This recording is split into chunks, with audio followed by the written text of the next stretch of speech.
What's up, Fantasy League enjoyers? How are you doing today? I know it's been a while and I do apologize for that. Truth be told, I've just been very busy with a lot of things going on just behind the scenes in real life, and I've not been feeling particularly great, so I didn't feel like turning the camera on and recording videos. But I'm looking to get back into the swing of things here in more ways than one. It's actually maybe a blessing in disguise that I wasn't recording videos, because I went on a horrible run of performances. Top 63, top 76, top 59 in a row is straight up garbage. And so I went from like in the top 5 position, and I crashed all the way into, I think I was 13th at one point, and then I did okay at Blast Lisbon, especially with this top 11%, which equals my best result of this season. So I've managed to climb my way up just a little bit, but as you'll see, I'm still in 8th position. There's 10-point gap between me and Hugo, and a vast gap between me and Nero. So not ideal right now as it stands. To be honest, some of these games I didn't do that bad, but everybody was just nailing it. It felt like everyone was getting like top 10, top 15%, and that's the nature of the beast. You know, you get some very smart analysts in this, and I've just been left wanting. I've not had a good start to this season. However, I think it was 2 seasons ago. It wasn't last season when I won. It was the season before. I had a horrendous start, and I managed to pull it back in the last 10 or so games. I actually got into the top 5. So we'll see if history can repeat itself. I desperately need some consistency and some good results. So hopefully we're going to kick things off here with a bang. We do have our opening fixtures as well. And there are some interesting storylines to discuss as well after I've gone through the fixtures, because I think it is going to play into quite a few things. So the Mongols versus 3D Max, VP against Rare Atom, Falcons take on Complexity, G2 and Gamer Legion, Eternal Fire versus Pain, Liquid against Legacy, FaZe against Astralis, and then finally Furia take on Apogee. So some big storylines coming in, actually announced today, one of which is that Siuhy has joined Liquid officially in place of JKS, and as far as I'm aware, will be IGLing and taking those roles and those responsibilities away from Twists, which of course now unlocks him to go back to just being a fragging star player, which we all know he's more than capable of, and we're hoping, most of us were hoping, he'd go back to that at some point. So that's now happened. JKS is out, Siuhy is in. Now, right off the bat, I think this is a fantastic roster change for Liquid. I do feel a bit sorry for JKS, but realistically, it was always going to be him. The only other maybe culprit that could have been removed is NAF, because some of his performances as of late have left a lot to be desired. But I honestly think that a lot of that's down to the leadership of Twist just not really being it. And I'm not trying to slate him. I'm not trying to be harsh or anything. The fact of the matter is their T-sides for Liquid sucked. Like, they just weren't good. They didn't have many different layers to it. They were struggling a lot of the time. They were not getting many rounds. And it felt like they ran out of steam really quick. And so that can affect players like NAF pretty hard, I would imagine. So I don't want to make excuses for him, because some of his performances, I'm sure he himself would admit, were not good enough. But now that you have Siuhy coming in, that could very well increase NAF's capabilities. And if we're being real about this, I think most people would agree that NAF's ceiling of skill is much higher than JKS, and I think he's around 27, so he's still got plenty of years, like a good 3 years left in the tank. I mean, just look at someone like Xantares. He's still popping off, and he's around sort of late 20s, early 30s, I think. So this could be a great choice. However, I think we have to temper our expectations just a little bit, because I've seen some people saying, oh, well, they're going to win PGL Bucharest now because Siuhy's here and he has a point to prove. And that's fair. Like, Mouse have done well. A lot of people, myself included, expected Brolan to crash and burn as an IGL and then to just get knocked out in playoffs, in the quarters all the time, or not even make the playoffs in the first place. And they've done an amazing job. Like, it's been a really, really solid changeover for Brolan in the IGL position. Obviously with Spinks in there as well, just doing really, really good work. Torji's been phenomenal, to be fair. It's actually Jimmy that's dropped off a little bit, surprisingly. So maybe Siuhy does have a point to prove. He's going to be hungry. He's going to be full of beans, like trying to prove everyone wrong, prove all the people that have said that it was never him that was the reason Mouse did well, and show them that actually, no, he is a really good IGL, still young, still loads of ideas. I'm going to try and bring this Liquid team to the next level. And when you look at the firepower that Liquid have, like, just imagine Nertz, who's been probably consistently their only good player as of late. Twists back in a star role, not worrying about IGLing, and Naf as a core 3 rifle trio. That is insane amounts of firepower. Then you got Ultimate, who started really strong on Liquid and has kind of tempered off a little bit, but he's sometimes better with the rifle than he is with the AWP.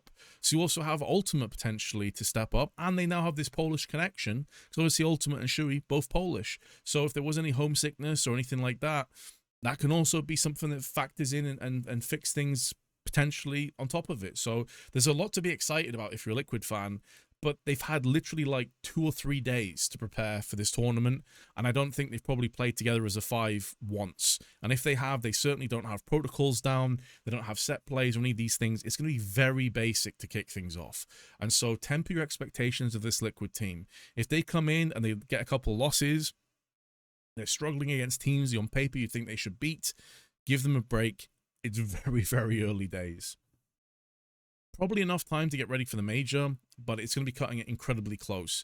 And I wouldn't be surprised if it's like Icarus, they fly too close to the sun, and sometimes they get punished for it by teams that maybe not be as good as them. I'm thinking of a team like 3D Max actually here. If it does come down to like them playing each other further down, that could be a very interesting matchup, because I think really 3D Max in terms of individuals are nowhere near on par with Liquid, but they just have this rock solid core of a roster with a lot of protocols and a lot of strategies that are solid, and that's where I think Liquid will struggle right now in this tournament. And the other interesting bit of news that definitely factors into some of my decision making is that it has just been announced before I started recording this video pretty much that m0NESY is going to get sniped and picked up by Falcons. It is going to happen. Apparently, because G2 didn't want to run his contract out and get no money from him at all, they want to try and cash out sooner rather than later, and the Falcons want to pick him up. They want to swoop him and take m0NESY and reunite NiKo and m0NESY once more. This would be a huge boost to Falcons going into the major if it happens sooner rather than later. The reports are it's going to happen very soon, so that would be insane. Obviously, though, that does put Falcons and G2 in a bit of a weird spot for this tournament. If that's going ahead, which by all accounts it is, then you have to think, like, a Falcon's going to be on point here, because Dexter's going to be playing basically, as far as he's concerned, like a dead man walking. Basically, he's going to get replaced. And then you're also thinking for G2, like, in many ways it's probably worse for G2, because m0NESY is their guy. He is the star player, and without m0NESY, I think most people look at this G2 team as nowhere near as capable and nowhere near as scary. So what kind of impact is that going to have on G2 and Falcons? Guess we'll have to wait and see. And then another, like, less storyline than those big heavy hitter ones, but still I think important to mention, is that obviously Pain have lost Coaz. They have replaced him, and so they come into this tournament as basically a brand new roster as well. So even though it's past like the roster mania, so to speak, there are still plenty of changes that have happened that I think are going to change the dynamic and ultimately how this tournament goes. But one thing that we have to also discuss, it's a very clear and obvious problem, I suppose you could say, although not really for these teams. I'll be happy about it. None of the very top teams are taking part in this event. So you don't have Mouse, you don't have Spirit, you don't have Vitality, you don't have Na'Vi. The top 4 teams are not playing at this event, and so the next 2 in line are Eternal Fire and the Mongols, basically. So for me, I'm already looking at both those teams and I'm thinking, yeah, they've seen like the obvious teams to follow here and to really put like your money behind in terms of the fantasy league. Because realistically, even the teams that are still dangerous and have potential, they're going through weird phases themselves. Speaking of which, you have FaZe. The Elige move has not worked as I think they planned. These changes of roles with Rain playing as this like lurker slash winger, as Carrigan was discussing in one of his interviews, it hasn't quite hit the ground running as they were hoping for. It's not that they're bad, it's not that they are like completely useless, they just haven't had that same surge that like Vitality have, for example, with Rops going across to them. And so realistically, I'm looking at the rest of the teams here, like Falcons. You can make an argument they've been pretty solid, but again, see what I just talked about with the whole m0NESY situation. G2 were affected by that. Then you have Pain going through a roster change, Liquid are going through a roster change, Astralis have been shocking. One team I think could be a bit of a dark horse here is VP. And it feels weird to say that because if you've been watching my videos for a hot minute, you'll know that VP for me have been like the consistent disappointment. They've never quite reached the level I was expecting. They have some phenomenal talent in their riflers, but I've never really put it to use. Electronic as an IGL for me is still very up in the air of just how good he actually is. And so there was a lot of doubts, but I will say VP as of late, I've been seeing a shape forming that's starting to make me a little bit intrigued by this. I'm beginning to believe, but I'm on like the first rung of the ladder to ascend the building or whatever analogy you want to make. I'm at the very sort of bottom level right now, but I'm starting to see something from VP. And I think these are the type of tournaments. If you're Virtus Pro, you got a game against Red Atom first. You should be winning that. This is definitely an event that I think VP should be making semi-finals. If VP are not making semi-finals with the roster changes that are on the horizon, with a lot of the inconsistencies and the problems that a lot of teams are facing right now, then I think that's a disappointment. I think that's a failure, actually, for VP. So keep an eye out for them. I will say, though, off the basis of the first games, one that I'm going to call right now as the most likely upset, in my opinion, is the G2 Gamer Legion one. I think Gamer Legion 100% can win that game. G2 will be the favorites, but when you factor in the whole Munacy situation and the fact that Gamer Legion are a really good team, I think there's a very strong possibility that Gamer Legion could get the upset in that. Yes, G2 will still be the favorites, but keep an eye out for that matchup. It could be really interesting.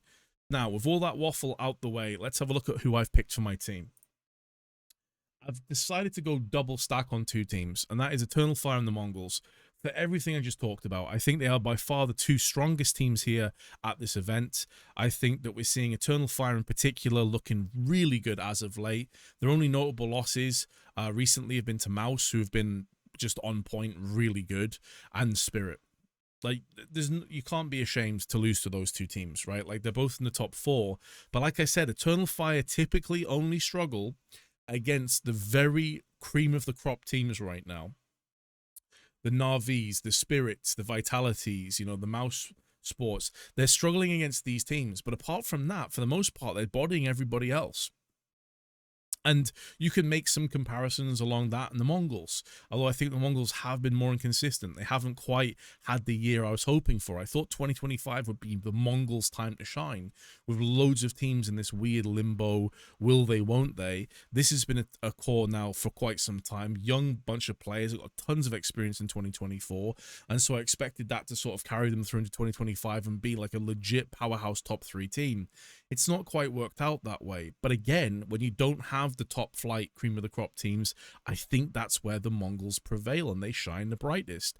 So it was a bit of a no-brainer for me to go for these two teams, especially as the budget fit in. And then I was originally going to go and I went for Wukadia instead of Xantares, and I had, instead of Siuhy, I had Naf. And then when that change came in, I thought Siuhy for 182k, it is a gamble, don't get me wrong, but I think he's coming into this tournament for blood. I think he sat on the sidelines and watched Mouse have this success, and he got like pushed out. We don't really know the full story of what happened.